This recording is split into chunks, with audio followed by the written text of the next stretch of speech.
Hello everyone. Mukul और जूही दोनों Savitri colony में रहते थे। उनके घर एक दूसरे से सटे हुए थे। दोनों ही हम उम्र थे और साथ साथ खेल कूद कर बड़े हुए थे। दोनों के परिवार भी संपन्न, आधुनिक और स्वच्छंद विचारों के थे।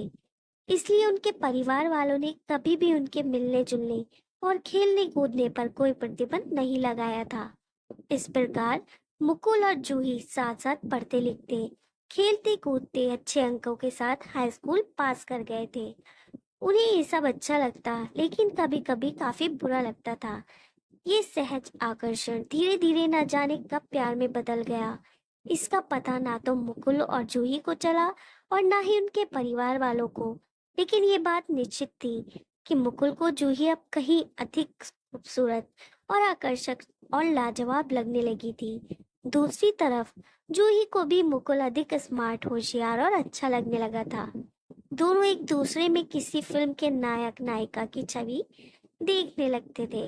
बात यहाँ तक पहुँच गई थी कि इस वर्ष वैलेंटाइन डे पर दोनों ने एक दूसरे को न सिर्फ ग्रीटिंग कार्ड दिए, बल्कि दोनों के बीच प्रेम भरे एसएमएस का भी आदान प्रदान हुआ।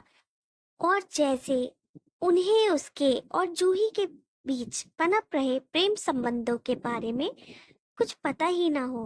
उन्होंने बड़े प्यार से मुकुल से पूछा, बेटा मुकुल, आजकल तुम खोए खोए से रहते हो। इस बार तुम्हारे नंबर भी तुम्हारी योग्यता और क्षमता के अनुरूप नहीं आए। आखिर क्या समस्या है बेटा? मुकुल के पास इस प्रश्न का कोई सटीक उत्तर नहीं था। कभी वह प्रश्न पत्रों के कठिन होने को दोष देता, तो कभी आंसर शीट के चेक होने में हुई लापरवाही को दोष देता। बेटा मुकुल, मुझे तो ऐसा लग रहा है कि तुम अपना ध्यान पढ़ाई में सही से नहीं लगा पा रहे हो। कोई इश्क विश्क का मामला तो नहीं है? ये सुनते ही मुकुल को करंट सा लगा। उसके मुंह से तुरंत निकला, नहीं पापा, ऐसी कोई बात नहीं है। बेटा, ये उम्र ही ऐसी होती है। यदि ऐसा है भी तो कोई बुरी बात नहीं। मुझे अपना दोस्त समझकर तुम अपनी भावनाओं को मुझसे शेयर कर सकते हो। एक पिता कभी अपने बेटे को गलत सलाह नहीं देगा, विश्वास करो। लेकिन मुकुल अब भी कुछ बताने से झिझक रहा था। उसके पापा उसके चेहरे को देखकर समझ गए कि उसके मन में कुछ है जिसे वह बताने से झिझक रहा है। तब उन्होंने उससे कहा, मुकुल, कुछ भी बताने से झिझको मत। तुम्हारे लिए सपनों को पूरा करने में सबसे बड़ा मददगार मैं ही हो सकता हूँ।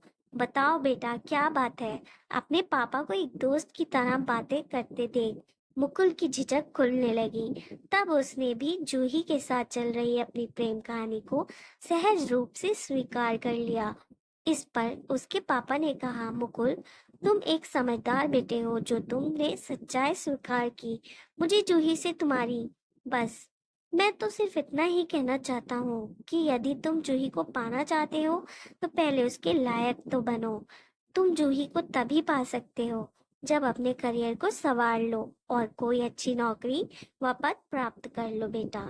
यदि तुम अपना जूही का जीवन सुखमय बनाना चाहते हो तो तुम्हें अपना करियर संवारना ही होगा, अन्यथा जूही के पेरेंट्स भी तुम्हें स्वीकार नहीं करेंगे।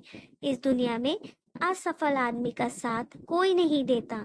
यह सुनकर मुकुल ने भावावेश में कहा, पापा, हम एक दूसरे से सच्चा प्यार करते हैं, कभी हम एक दूसरे से जुदा नहीं हो सकते। बेटा, तुम दोनों को जुदा कौन कर रहा है? मैं तो बस इतना कह रहा हूँ कि यदि तुम जूही से जुदा नहीं होना चाहते हो तो उसके लिए कुछ बनकर दिखाओ, अन्यथा कितनी ही सच्चे प्रेम की दुहाई देने वाले रिश्ते हों, अनमेल होने पर टूट कर बिखर जाते हैं। यदि तुम ऐसा नहीं चाहते तो जूही की जिंदगी में खुशबू महकाने के लिए तुम्हें कुछ बनकर दिखाना ही होगा। पापा, आपकी बात मुझे समझ आ गई है। हम जिस चीज को चाहते हैं उसके लिए हमें कुछ उसके लायक बनना ही पड़ता है, नहीं तो वह चीज हमारे हाथ से निकल जाती है। अभी मैं अपना बेशकीमती समय यूं ही गाने सुनने और फिल्में देखने में गवा रहा था। अब मैं अपना पूरा समय अपने करियर संवारने में लगाऊंगा। मुझे अपने प्यार के काबिल बनना है। शाबाश बेटा, अपने जज्बे को कायम रखो, अपनी पढ़ाई में पूरा मन लगाओ, अपना करियर संवारो। मात्र सपने देखने से कुछ नहीं होता, उन्हें हकीकत में बदलने के लिए प्रयास और परिश्रम करना ही पड़ता है। जूही को पाना चाहते हो तो जूही के काबिल बनो। पापा, आपने मेरी आंखें खोल दी। मैं आपसे वादा करता हूँ कि मैं ऐसे ही करूँगा। ठीक है बेटा, तुम्हें मेरी सलाह समझ में आ गई। मैं एक दोस्त और मार्गदर्शक के रूप में तुम्हारे साथ हूँ। इसी प्रकार की बातें जूही के पेरेंट्स ने जूही को भी समझाई। इसका असर जल्दी ही देखने को मिला। मुकुल और जूही एक दूसरे को पाने के लिए अपना अपना करियर संवारने में लग गए। अब वे दोनों अपनी पढ़ाई ध्यान लगाकर करने लगे थे। जूही और मुकुल के पेरेंट्स भी ये देखकर काफी खुश थे।